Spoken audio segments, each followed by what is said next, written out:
Hello, friends. I just have to say that for hours now I've been through some very difficult technical things that Michael Crow is helping me uh, to the condition where I never do what I did again. And I'm so sorry that it has come to that. Today is actually the 13th of November, and and I'm working on program number 22. Now you will be receiving in various ways a program 20.1 and 21. We'll see how we get that to you. But for the moment, Michael advised me that I can really continue where I left off, even though I managed to erase the entire text of the telepathy and the etheric vehicle, which was the text I was using. But he's going to recopy the erased part. I don't envy the task. And I will go on to 22, and then we're setting it up so that my own technical lack of expertise will create such a situation again. So I just want to say that what the Tibetan says here is that in the last analysis, where we are dealing with the issue of just what impresses us at any given moment and how it conditions us. Now that's the simple part.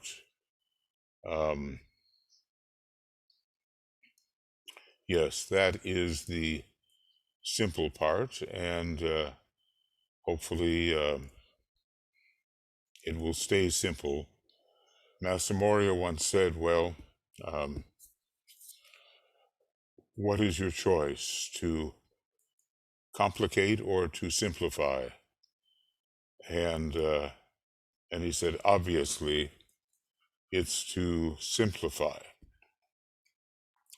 So I'm hoping that that can occur. Meanwhile, I'm so frustrated with having spent maybe 5 hours in vain when I could have been producing something for you, that I just have to drive on ahead. It seems to be the only way to satisfy the frustration. So we're on 56, and it's the 13th of November, and program 22 in Telepathy and the Etheric Vehicle video commentary. And DK tells us, you will see, therefore, how much that I have already said links up with the teaching I have given upon the points of revelation. And these points of revelation are given in Discipleship in the New Age, volume 2. So just, go to your, well, I wonder if I should, I always wonder whether I should. Suppose I go to the Alice Bailey books, and I go to number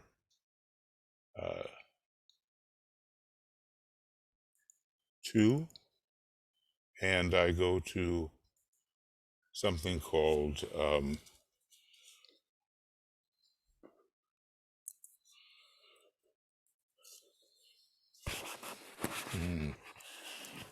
points of revelation, and maybe some sense can be made out of that. Let's see, point, revelation.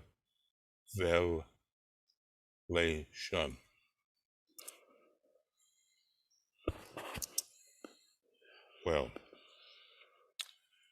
that is not really occurring, and I thought it was in Discipleship in the New Age, Volume 2.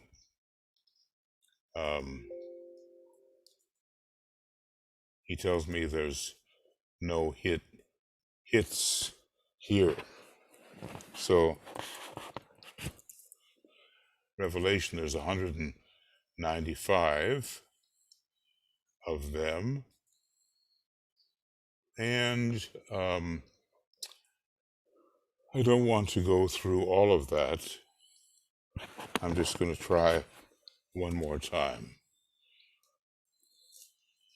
And point of revelation.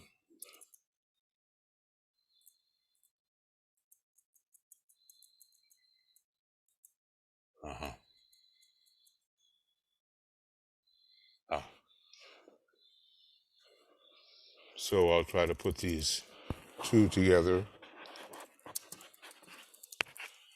Point revelation. And we'll see whether anything comes up. Here's the points of revelation. And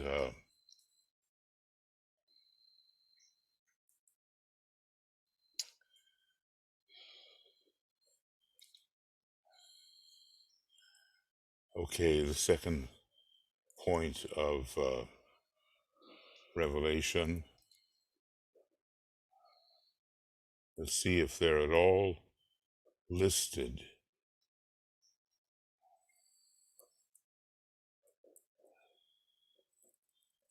And I have to say that at the moment, not. So I'll just let that go, which is always difficult for me to let something go. All righty. And I'll go back to the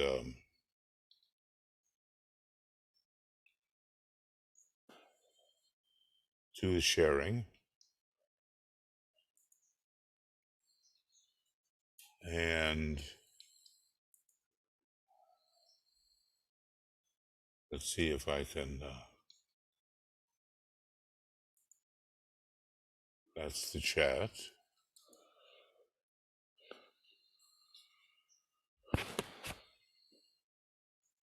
And let's see what else.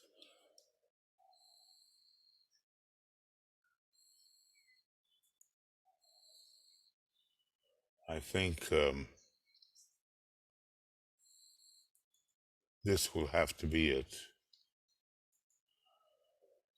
I hope so.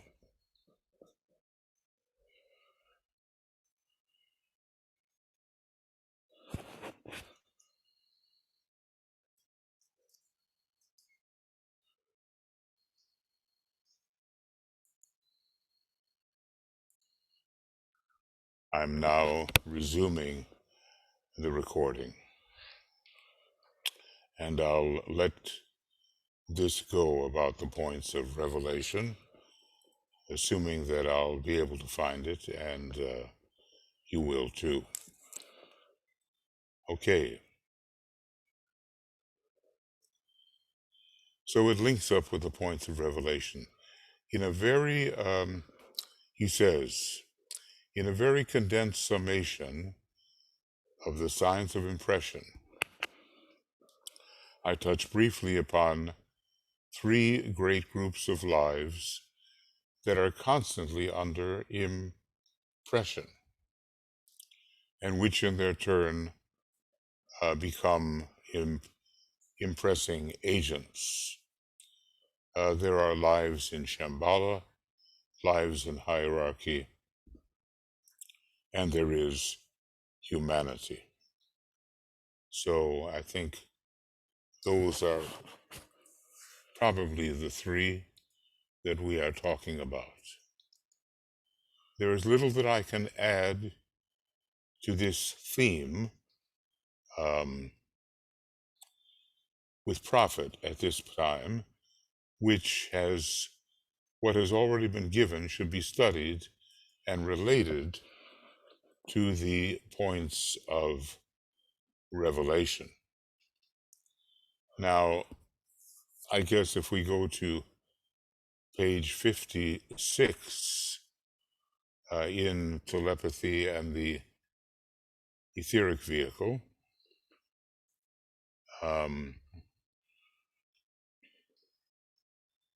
well, I'm not going to go there, okay?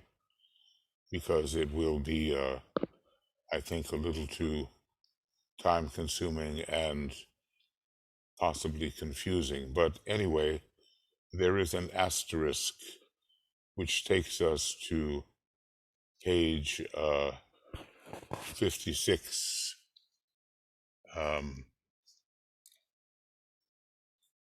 It's difficult, of course, in telepathy. Okay. And let's see if I can...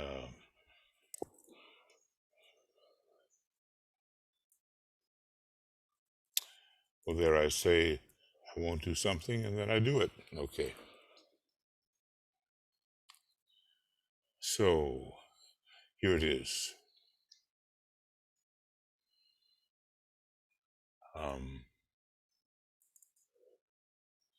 Discipleship in the New Age, Volume 2, Section 3.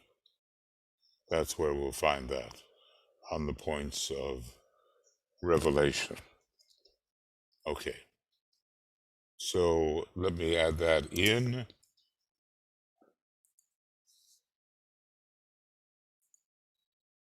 And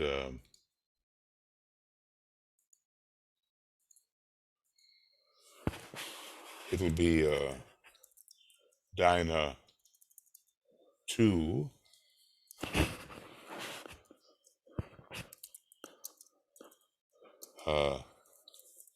Section 3. That's where we will find this. Okay. But he'll probably say enough about it right now to make it worthwhile, at least for this particular program. It seems to me, inserting parenthetically here, that the science of impression as an aspect of the great science, supreme science of contact, is how things really operate. We have to be able to receive impression and to give impression. It's the only way that the divine plan will be somewhat, at least from the human perspective, objectified upon the outer plane through our normal etheric and physical planes. And then impression, well, believe it or not, of course, it has to come to hierarchy via nirmanakayas and from the council chamber. An impression has to come to the members of the council chamber as well, from very high agencies that I've dealt with somewhat earlier in the book. Okay. So DK goes on and says, revelation is a generic term. Let's make sure that I'm actually recording here, Yeah, I am. Revelation is a generic term covering all the responses to the activities of the eye of the mind, the eye of the soul, and the insight of the universal mind, which contact with the monad gives. All right, this is really an important statement. So we have covering all the responses to the eye of the mind, the eye of the soul, and the insight of the universal mind, which is given by the monad. Now, some aspect of the true universal mind, what is it? I'm adding parenthetically here. It is a cosmic mind, and it is at least found on the cosmic mental plane, and increasingly beyond and beyond. But we have something on the atmic plane which begins to show the testimony of universal mind,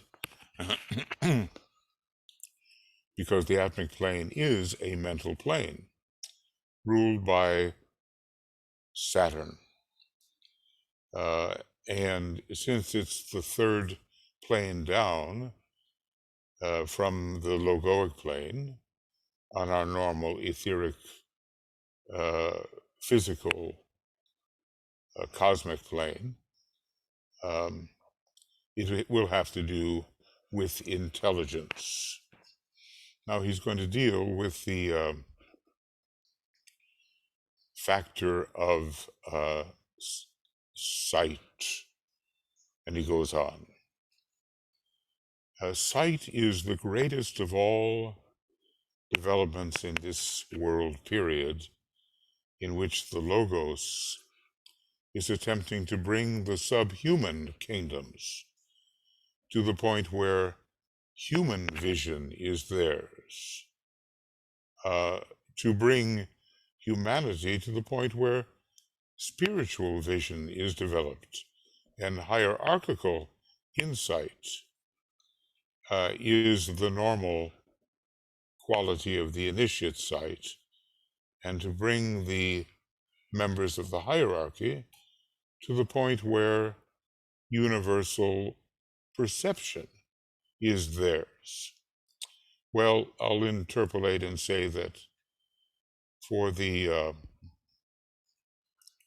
regarding the sense of sight, that it is of the normal senses our most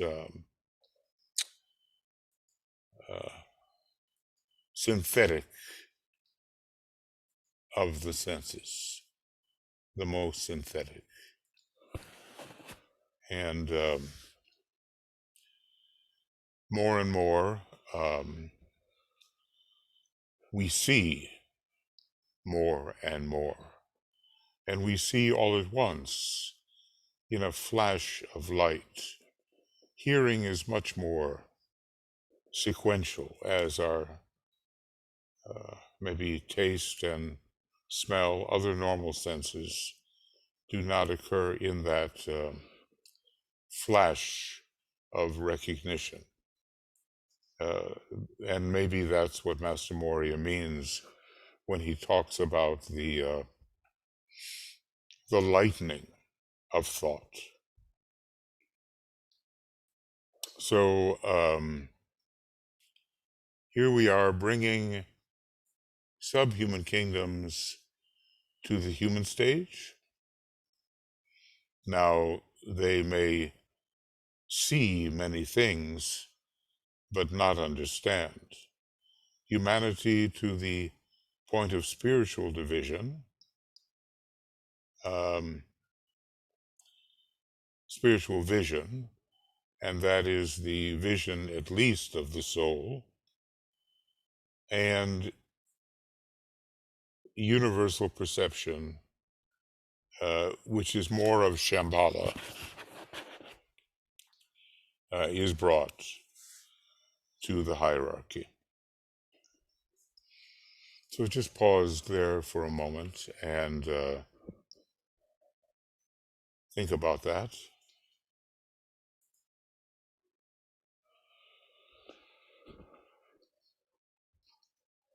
Our vision is always increasing. We have a wonderful example in Master DK who can tune in to the students whom he has attracted and gathered and know the major, the salient factors in their life, and know with great accuracy, such that Alice Bailey was always amazed at how incisive the Tibetan could be about exactly what was happening of moment in the lives of the students who stood on the periphery of his ashram. And of course, this goes on, and the Shambhalic Council also receives impression from still higher constellational sources, and from a source like Sirius. So there's a great chain of hierarchical vision, a chain of increasing vision, of more sensitive vision as part of this supreme science of contact. Okay. Everything has been so not okay today that I hope when I say okay, it is indeed okay. Okay, therefore it might be said that through the door of individualization, says the Tibetan, the subhuman kingdoms pass to human vision, leading, and I would say eventually, but leading to mental contact and intelligent impression. At first, they simply have the kind of vision they have, and sometimes it's extremely sensitive along certain lines that humanity has not yet achieved. But as far as an intelligent understanding, well, that intelligence, that distance from the objective happenings is missing. Nevertheless, there is a great deal of mentality involved in the individualization process, because we have at that point the coming in of the angel of the presence, and I don't know maybe about the master, but I saw a picture the other day, a huge orca, killer whale, they call them that. And here was a diver in front of him. And the diver was completely dwarfed by this immense figure. But though the killer whales hunt in packs to extract the liver of sharks, he was quite harmless to the diver. So there is some kind of verging on intelligence that occurs in some of the higher types of animals, and especially the domestic animals, the dog, the cat, the elephant, the horse. They are the ones who pass first through this door of individualization. So I'll, put this down, and I will, just for a moment. Well, in any case, many things are happening here in the house, and so occasionally I have to take a sudden vacation, and that was one of them. So anyway, DK's statement: through the door of individualization, the subhuman kingdoms pass to human vision, and vision, as I say, is more than that which passes through the eye. It is another name for intelligence, intelligent understanding of what is transpiring. Okay. Now, going on,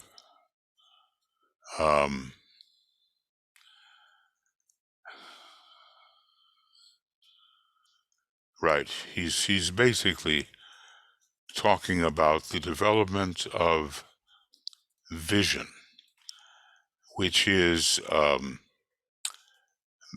by that is meant some mental understanding. There is also vision, of course, and as I said, sometimes the vision of the animals is sensitive in ways that human vision is not. So that too must be taken into consideration.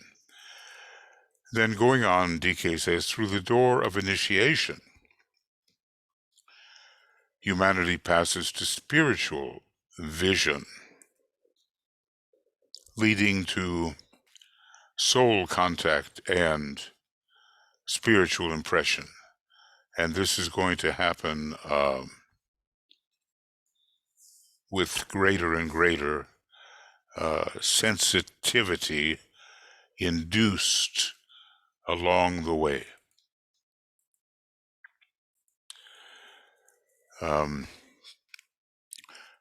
Is there a limit to our spiritual vision? Well, as a tiny emanation, there may be.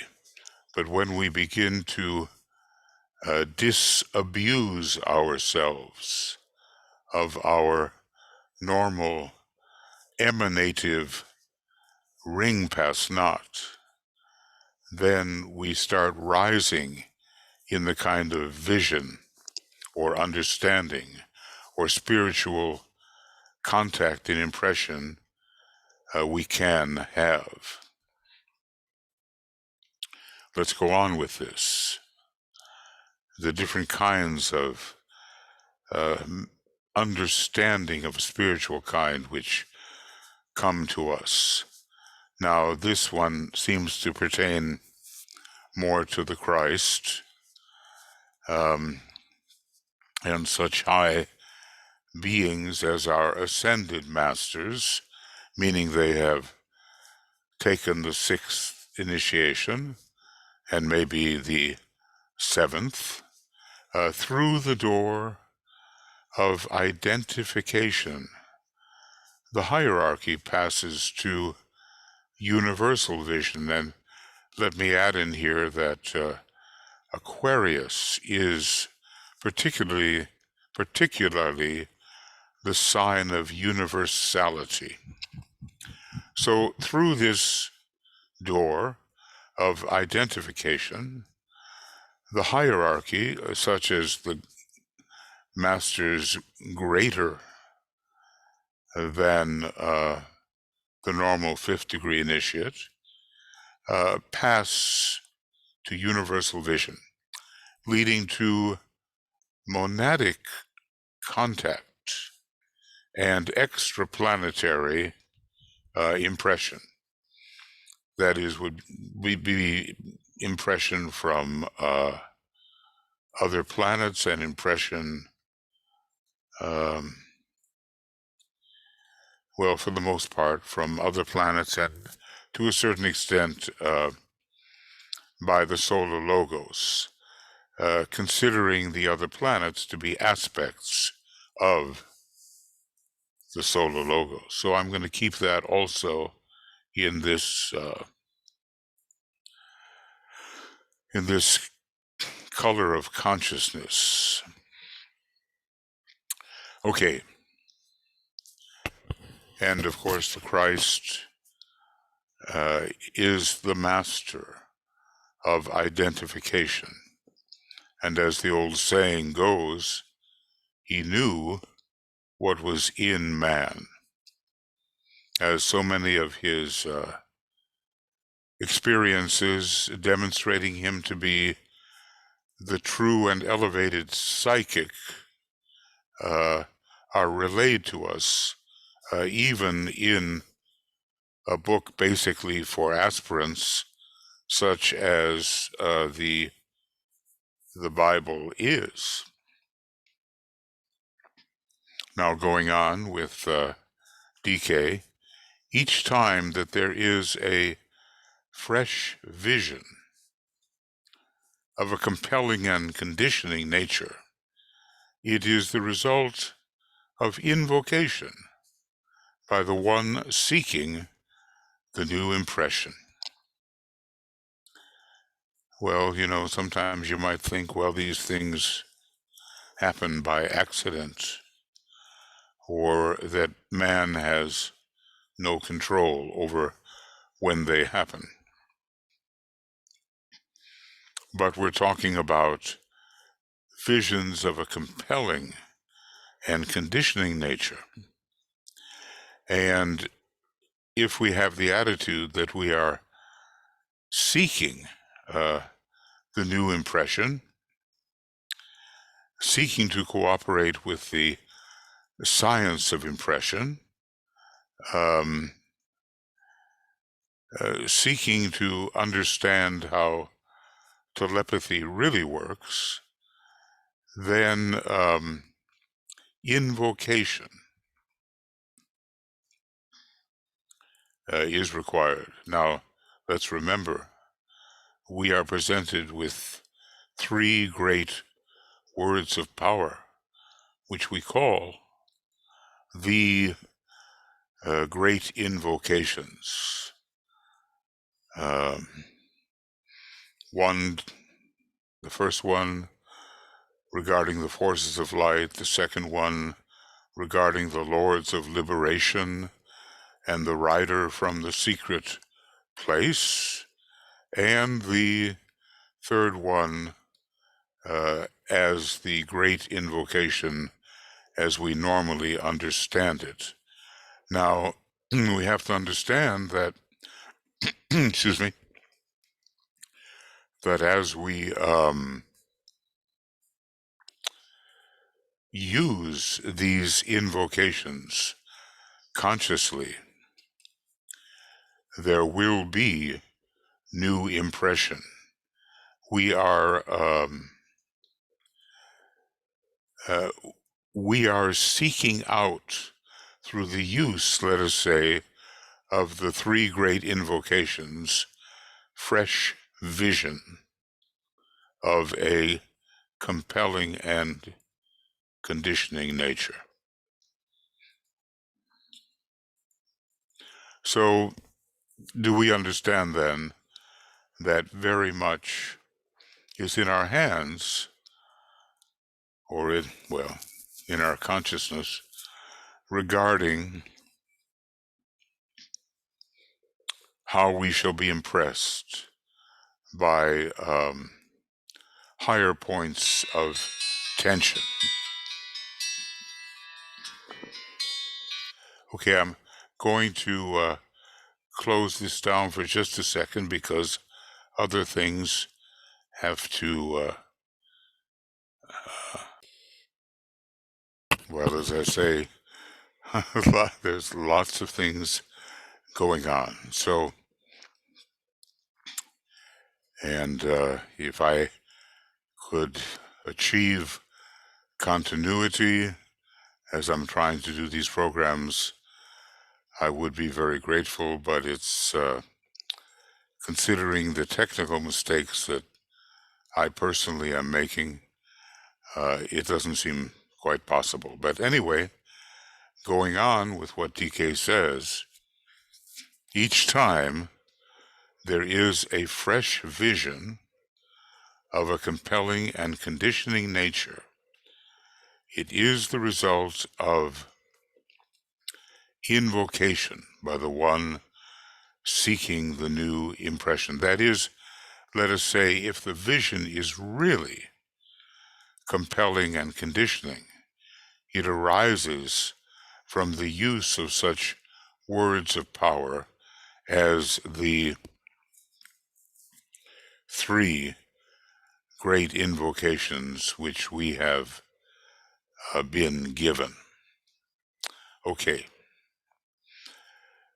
Now, DK goes on, when this invocative spirit is present,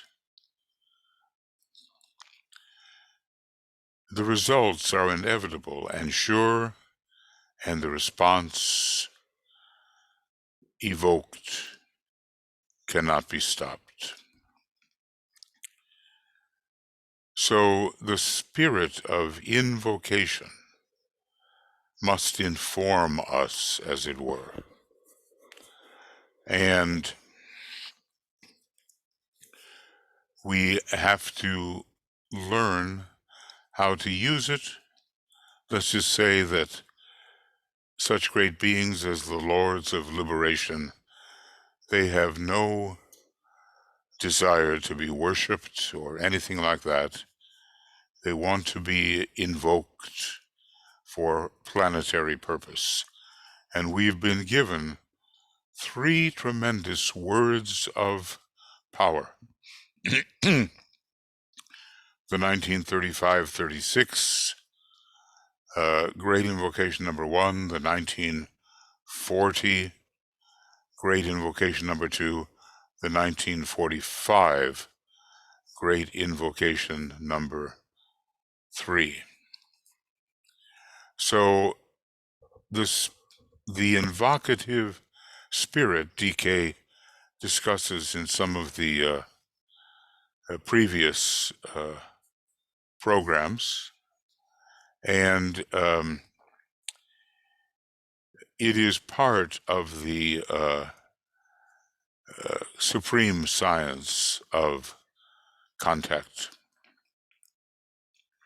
Now let's pause for just a second or a moment until, who knows, the next call comes. And are we possessed of this invocative spirit? And if we are and we use it, do we sense or register the response evoked? Do we know, now I am invoking, and as a result I have evoked a response comes, and do we register that response? Okay, let's go on with DK. This is the basis of all the success of desire, material or otherwise, aspiration, prayer, and meditation. Oh, very interesting here. Always we get, he says, in time and space, what we invoke, and the knowledge of this fact, scientifically applied, will be one of the great liberating forces of humanity. Always we get what we invoke.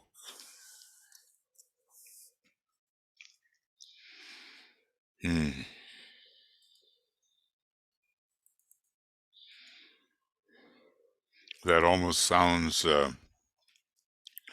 may I say, too good to be true, but of course, we also have unconsciously invoked factors which have a great karmic bearing upon our lives. But when we apply this scientifically, then liberation will come. Liberation for humanity, because we shall know how to access that which is truly necessary at any particular point. We shall know. And we don't just have to be believers. As a matter of fact, when you change from the age of Pisces to the age of Aquarius, you're changing from the era or age of belief into the age of knowledge, true and certain knowledge. And one of the great liberating forces, not necessarily all, but at least one.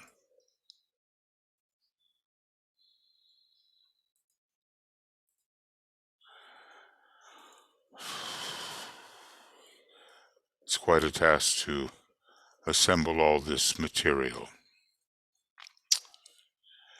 Now, the next aspect here, and I don't, this may be quite a short program.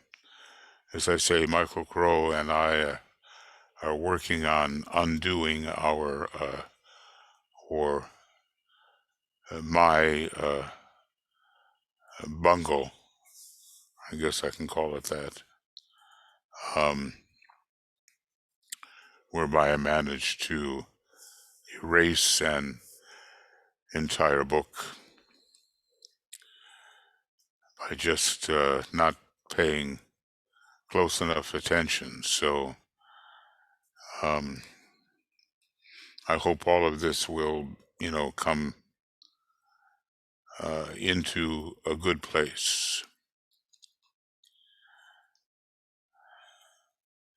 Yes, I would actually love to continue, but I think that has to be for another day.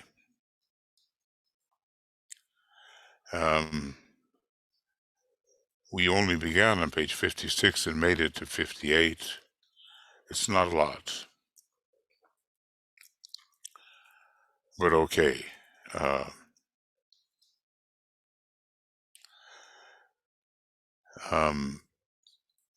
And now from 58 to 64, we have another section. And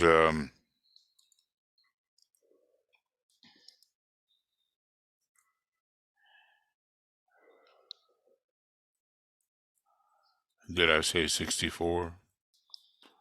I think I did. Oh, it goes to 75. Okay. I'm just trying to mark these out as points of arrival. You can imagine what a wealth of study came to the people who were in that first group. As I said, not all of them, but many of the more advanced of the individuals were in that group, including Alice Bailey herself.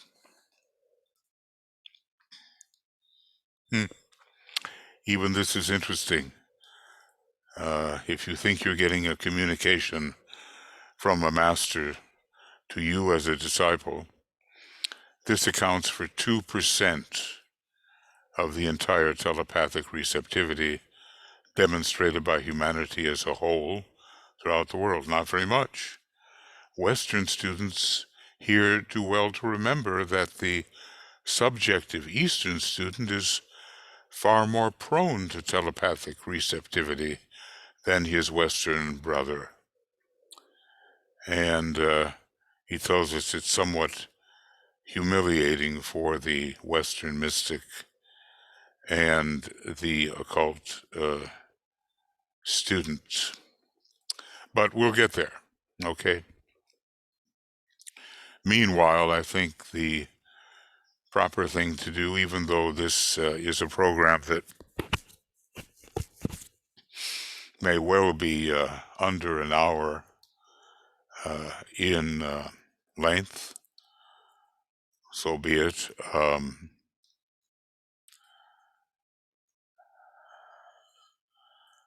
I think I have to make it ready for you because the hour chases on apace. And let's see, this one is up to page 64. That's a 9-page section that will take some time.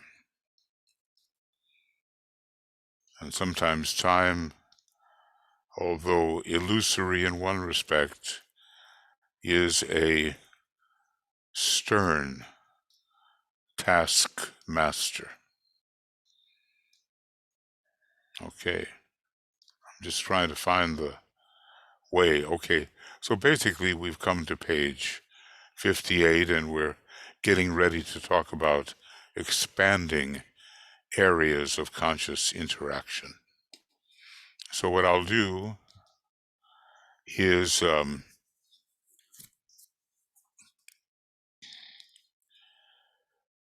I'll simply say that this goes from 56 to 58, and it's program number 22, and it's done largely on the 13th of November.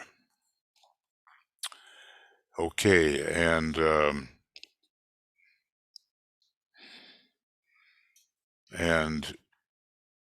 before that came the end of program 21. So I'm going to transport this material down to page 58. Seems like sometimes we never do more than a couple of pages, but okay, that's how it is. This is the end of 22, and it is happening on the 13th, and largely on the 13th of November, and it's the end of the program going from 56 to 58, and we're going to be beginning when next we work on program 23, and I'll just put in the X's because we don't know exactly when, and it will start on page 58. I hope that's clear enough.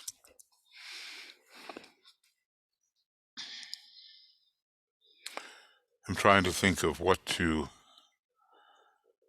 say in closing this. The wealth of detail, organized detail, is really staggering. Hierarchy is called the Society of Organized and Illumined Minds. Well, that's exactly what we're getting from DK. Brilliant organization and the transfer of light so that, in fact, we can understand the telepathic process and use it as receivers and as transmitters, all under the great science of impression and the supreme science of contact.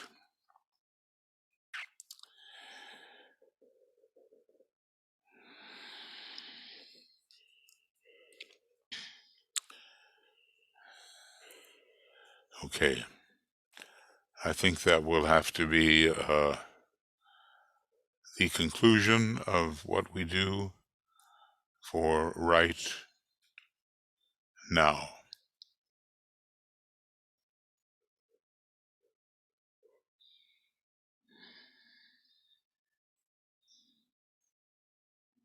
Yeah. Program 22, short, but somewhat completed anyway. So, friends, I'll just send this out to you and hope for the best in the future regarding erasing work already done, which is always a shame when there's not so much time to do that work. And meanwhile, we're sending out to you when they occur. I think we're finished now with the United Nations conference, although we may revisit progress on that once a week. And when there are signs of triangles and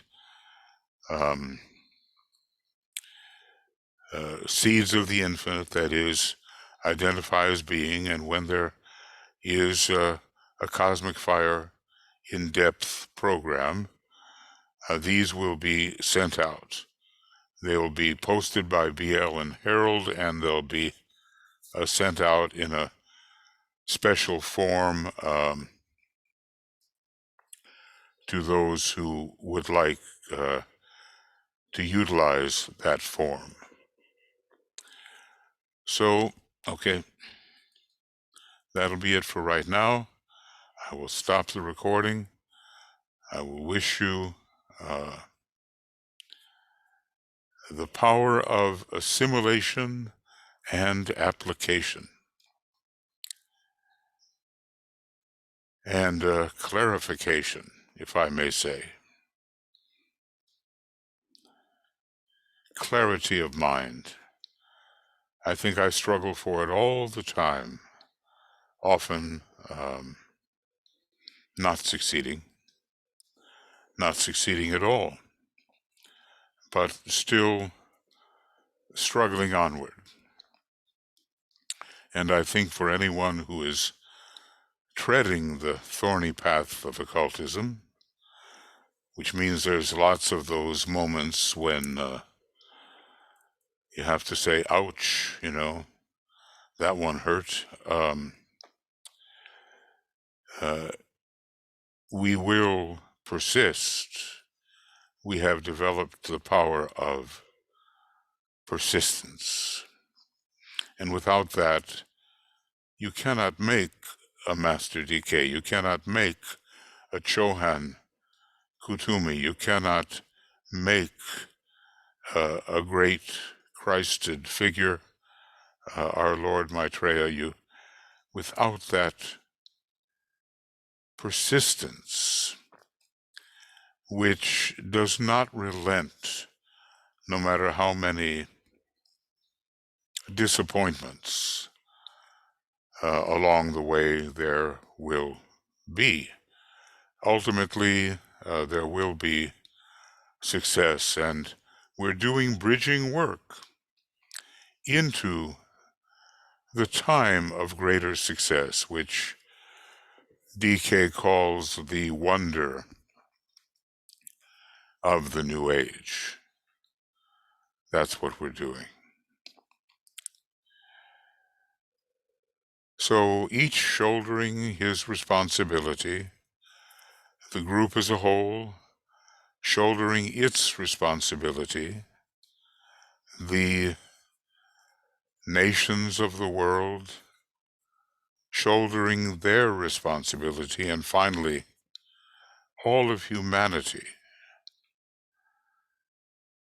shouldering its responsibility in relation to the angel of the presence and the master.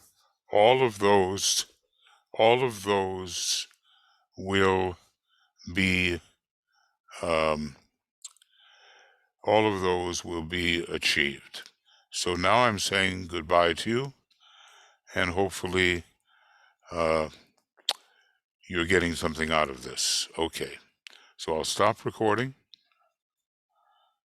and wave goodbye, huh?